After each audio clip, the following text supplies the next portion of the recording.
Ladies and gentlemen, Pierre here from Outdoor Therapy, and today we're gonna figure out how all of this can fit into that. Minus the snow.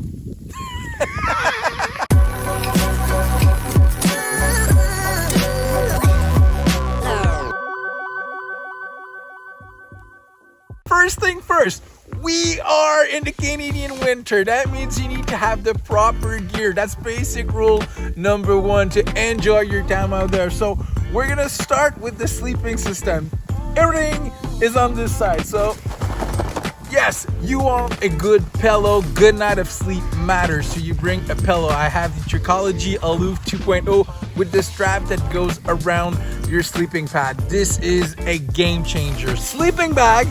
Hiding over here under the snow, I got a minus 30 sleeping bag. Right now it's around minus 7, and during the night it was minus 10. The rule of thumb here is always get something that's about 10 degrees better than what's the temperature is going to be there. So you don't want to have something that's the comfort zone. You want to go higher. That way you're going to be warm for your night outside. And for the shelter, we brought the tarp, the 10x10 aqua tarp, and this little guy is super strong, fairly light honestly for a tarp, and you can do amazing shelter with it. And Marty and I, we choose to sleep in a tarp tent shelter, as you can see right now. So this takes a little bit more time to set up, but it's worthwhile. It's a great way to do winter camping. Next thing, I'm sitting on it right now. My sleeping pad, right? The therm-a-rest Neo Air Extern, but you can make it as a chair, and I'm sitting on it as a chair with the therm-a-rest chair pad. And I use this massive inflating bag to get this up and running, because during winter air is colder, so it takes much more to fill up your bag. This is great as a liner for everything that's gonna be wet, because yes, you will be wet hiking in the snow with too many clothes on. You're gonna generate a lot of heat. Your clothing is gonna be wet, and you don't want to mix wet and dry, so use this as the liner to protect your dry clothing as well. You need to bring tools. A shovel. This one is full on, but it's also retractable like this, so it takes less space. But you want to bring a shovel. That way you can make snow anchors. That way you can dig the space you want to work or sleep at. Great tool during the winter. Bring it, and it's pretty light. This one is made of aluminum. An axe. Okay, depending on what's the purpose of your trip, maybe you want to need the axe, but we knew we were gonna make a fire, so you need to be able to make real fuel, not just twigs. So you bring an axe. I like this one because it's about 15-inch long for the handle, so it's not too big. It packs well on a backpack, but hey, there's a better way to do this during winter. Bring a sled. You carry the sled. That way you can have a smaller load in your backpack and bring the heaviest tool in the sled and just haul it and carry it that way. So it asks less of you as energy-wise goes. So obviously, speaking of the sled, you need a backpack. You know what the features you need. Go see that video right there. You know the features you need for your backpack. Food. It's a great time to make a real meal, because well, Mother Nature is your fridge. That way you can bring the meat you want, you can bring the veggies you want.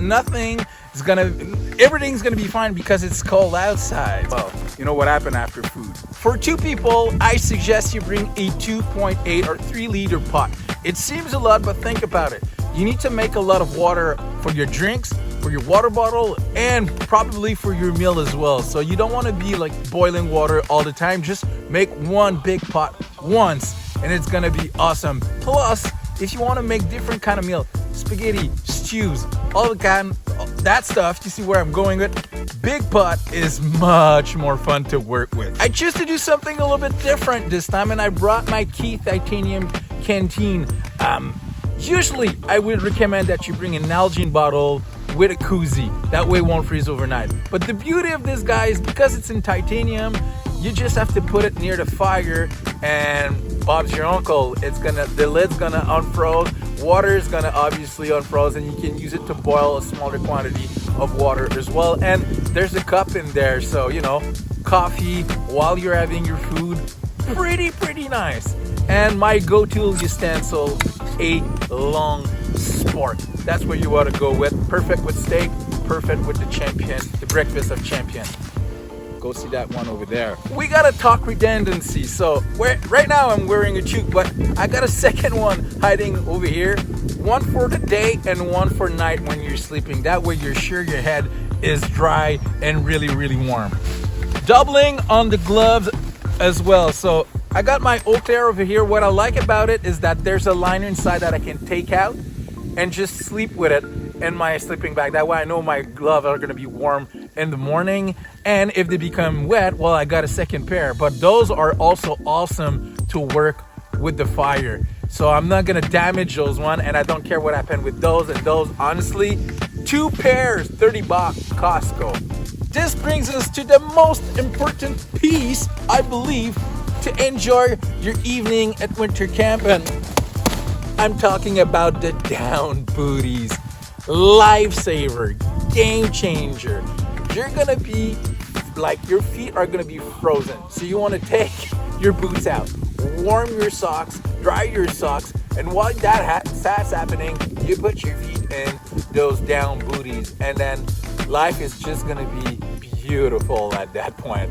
It really, really changed your level of comfort, which means you want to come back because you actually felt good when you were outside during the winter. Don't forget to bring a headlamp and a backup for your headlamp because cold kills batteries as well. So right now I'm wearing a down jacket because it's snowing and I'm not moving, so I want to be warm. So bring something like that, a down jacket, or even if it's synthetic, just bring something to be warm when you're not moving. But I also brought a soft shell and a hard shell. Those aren't really, really warm, but they're great because they just act as layers. And when we're gonna hike out of here, I'm gonna start to be really warm, but I wanna protect myself against the wind, but I don't wanna become all wet as well. Pro tip, 3 pairs of socks for one night. Remember that one. Don't forget to subscribe like you mean it. Feels like summer a bit here, eh? Yeah.